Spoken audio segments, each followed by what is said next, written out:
Okay. No going back. The other stuff on the map has actually disappeared. Interesting. Anyhow.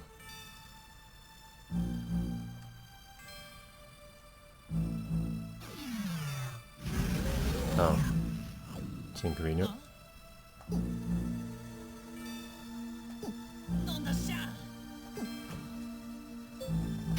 Pretty good on that to start with, but sure.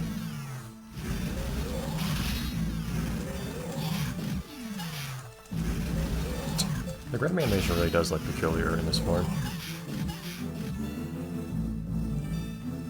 Now, one thing I forgot to bring up earlier is, one thing a lot of people complain about with this game's marketing, or packaging more specifically, is in some releases of this game, I think in North America specifically, the box art actually straight up shows Red's not dog form. Just a little bit of a questionable decision, but...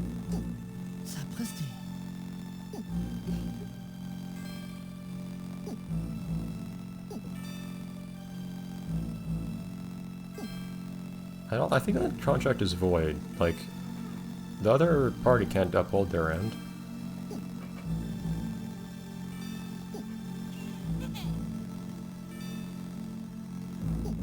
Yeah. I will probably live long enough. Also, do you only have like 2 sprites in that form, Red? I kinda am getting tired of looking at that exact expression. I forgot those things were double guns. I didn't quite catch that the first time I saw it.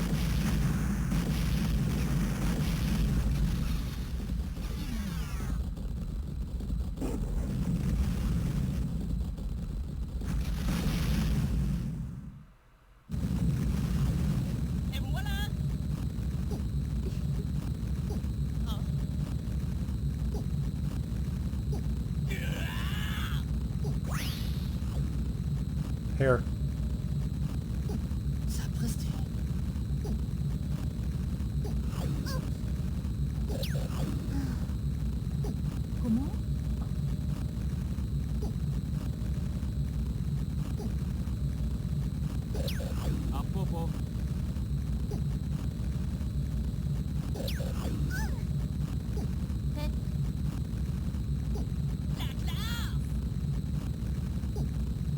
So how exactly does L tag along? Are they just like riding on my back or what? No, I thought this was gonna have a sequence for me to play through. Never mind.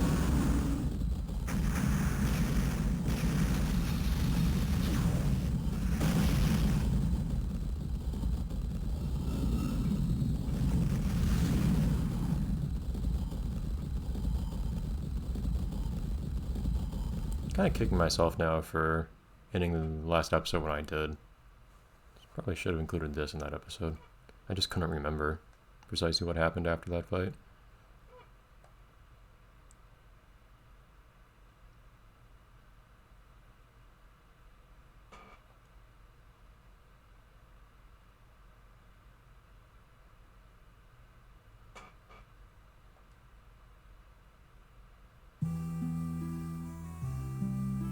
Yeah, because, oh look, credits rolled. 3 minutes in. Whoops. Okay, so this will have had more impact if it was at the end of the last episode. But, so, congratulations on getting through the first half of this game. It was actually a bit shorter than I remembered. But, yeah, so kind of weird that they're just showing all the credits now, but for some reason this game is really invested in the idea of being split into 2 very distinct halves. So that's the end of the first arc. Which clearly does not answer almost anything. Any questions that were posed. But we'll instead see the next half. I guess I was thinking of taking a very short break after playing the first half of this game, but honestly, it's not as long as I thought, so I might just go in and keep doing it now. Not to mention we're only 4 minutes into this episode, which is awkward timing. So, one thing I was talking about a couple episodes ago was how character designs and whatnot started changing at one point in the game. What I meant by that was, it always seemed to me that a number of things in this game kind of changed in the second half in terms of like tone and character design and stuff like that. You'll see what I mean. Well, at least I'll probably point it out, and it's up to you whether or not to agree. Comically small glasses on me there, very nice. But But those pirates that we saw, whose design does not look like anything like any of the other characters we've seen so far, suddenly characters like that start showing up in the second half. I didn't realize that mission though was in the first half. Also, there's some very incomplete credits. Very nice. Yeah, though. So I don't know why they actually roll credits there. It's not really. It's not a very convincing ending or whatever. So I don't know. And we see this cutscene again. But yeah, so this won't even be a break between episodes. Kind of awkward, but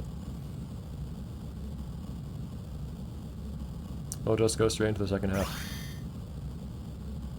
So the more interesting parts to me of this game are the latter portions of the first half, which I forgot were as late into the game as they were, like in Bassett and in Samoyed, and most of the second half. I do like where the second half goes. And believe me, it goes in different places, but I'll leave it at that. As if what's on screen is not already telling you this.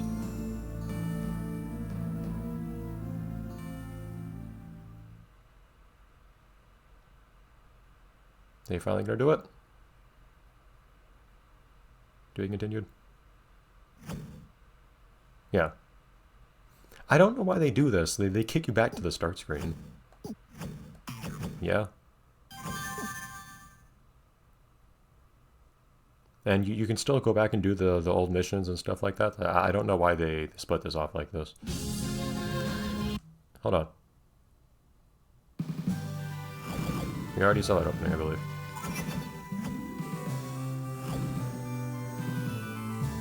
Melon DS. Hi, Melon DS. 11 hours, jeez.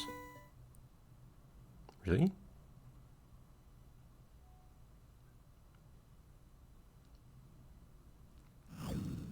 Salut. Oh.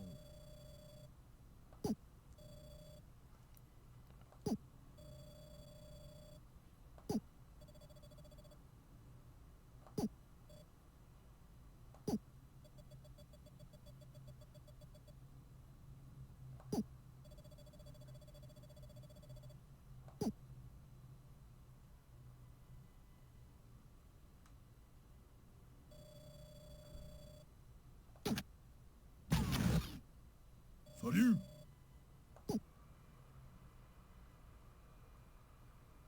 They just repeatedly say hello to each other in French. That's how they communicate. God, I forgot how cool these cutscenes were. Darn it, every time. Coda.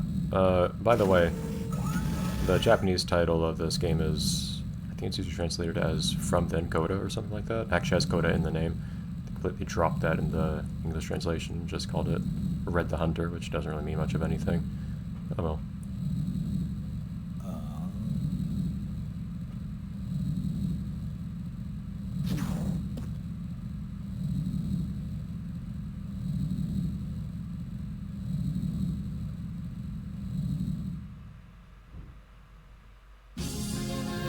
Other animated opening. I frequently joke that this game is based just 2 separate seasons of an anime. I think that's authentically how they modeled it, but anyways, I'll let you listen.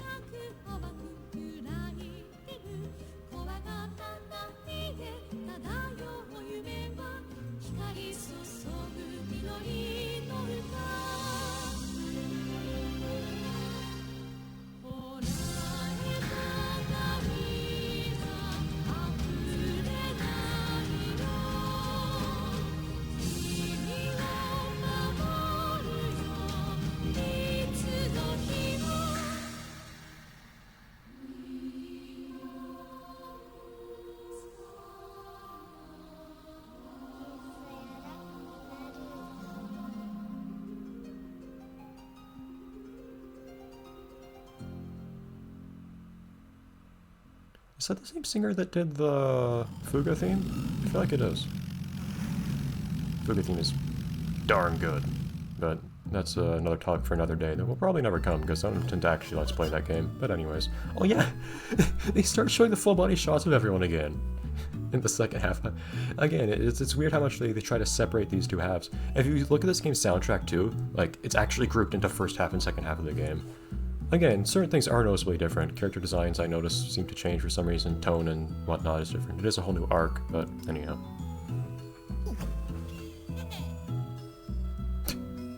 Or minutes in our case, but oh well. Timing didn't work out very well. I still blame myself ending that last episode at totally the wrong time, but oh well.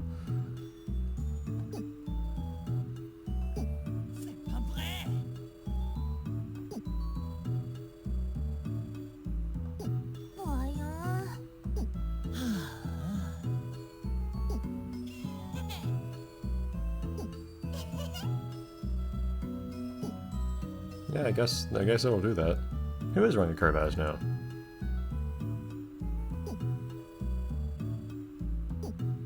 Are they telling you to just go off and do all the stuff in the game to get the rest of the cabin stuff now? Do you expect that to happen repeatedly?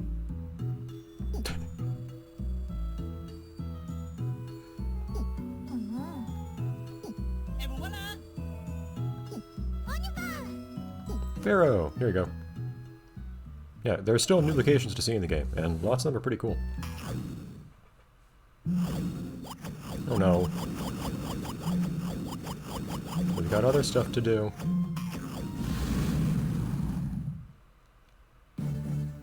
Should only be one this time, right? Yeah, okay. Stop giving me money, give me something else. I have nothing to do with money.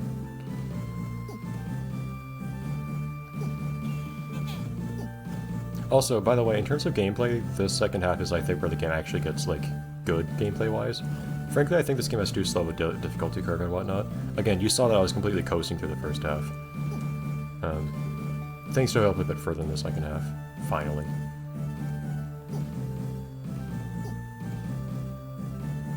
Oh, okay, that's amusing. The special rule is, do not do the only thing you're capable of doing. That's a pretty interesting decision. Oh yeah, here you go. So they just give me projectiles to throw at them.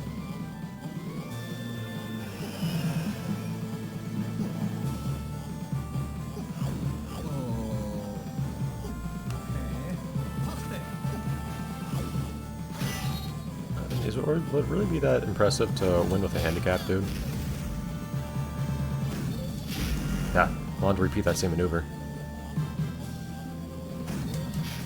Ah, it's very strict timing to grab the bullet and jump over at the same time. There you go. I didn't hit them both that time. Another F sync. Alright, whatever. It's a thrilling sight to witness. Watching this guy slowly shoot stuff at me for you to throw back.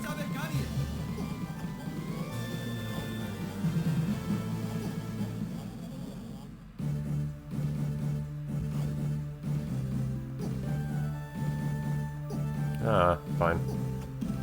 Actually put effort into fighting things.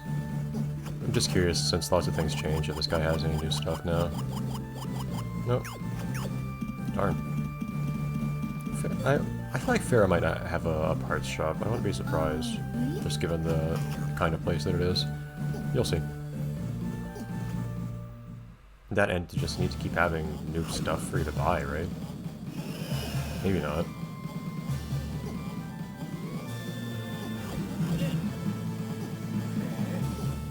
Nope, I cut you off.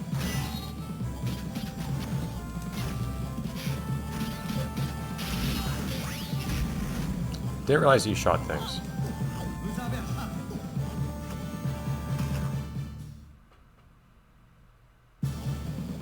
Alright, cutscene time. Still wish you didn't leave yourself completely open whenever you attacked anything in this game. I don't know. Alright.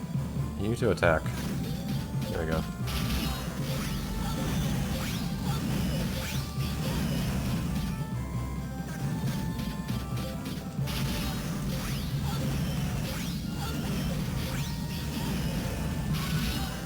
I'm not that dumb. There you go.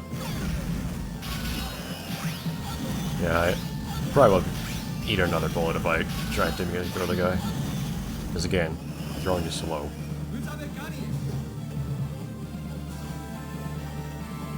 No. One more, right? Okay.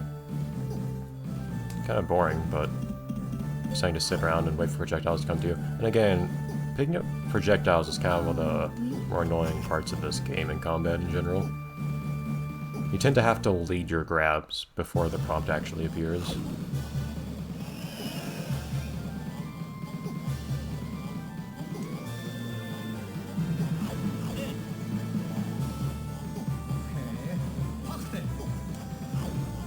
Alright. Yeah, so that's the fun part. I need to... So I can try to stun one of them, maybe? To get them out of cycle with each other? Because otherwise, the most annoying part is that they both shoot stuff at the same time. Or I could just try to move to the side and grab from the side. We'll see. Okay, so wait for them both to shoot at me. Yeah, like that. You stop moving when you throw.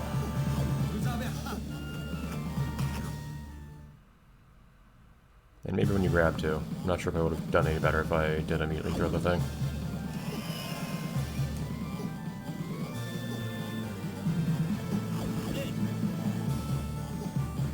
I do appreciate these get difficult, but they don't really get more fun.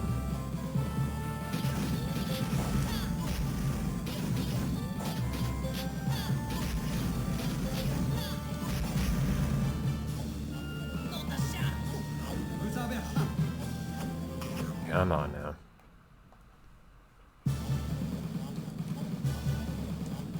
Why do you repeat the cutscene?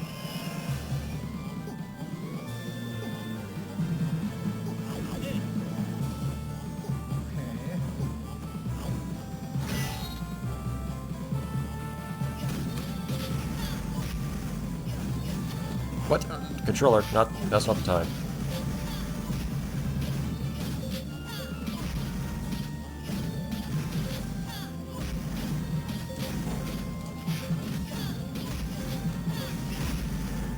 Why is the Hawk so bloody slow? This is not a nimble machine. Of course, I also just have my speed stat is 0, but the problem isn't my actual movement speed, it's how much I stop moving whenever I do anything combat related. If I pick up an enemy, I am stuck in place for almost a full second. If I pick up any projectiles or throw any, I'm also stuck in place for a bit.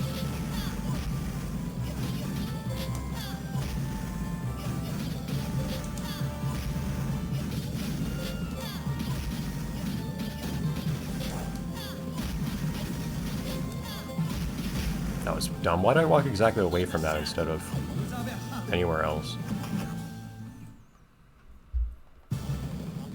Game, why don't you let me skip this cutscene?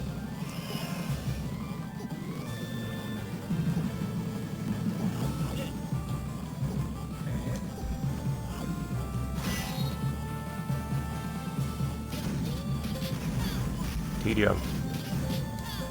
Do I do any more damage if I don't know if I do any more damage by throwing projectiles from having a higher attack stat. This could be my fault for not having a higher attack stat if my attack stat actually affects how much damage I do from throwing things, but I don't think it does. I think it's just how much damage you do when you throw enemies.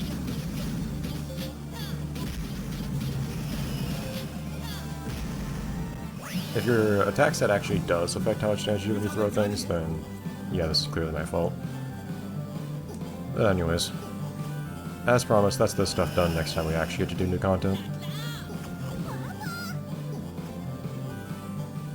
I'm always kind of sad to see there's stuff to do with the dual ship, just because not only does it get tedious sometimes, but it's just kind of, there's not really content to it, it's just fight a couple enemies a game.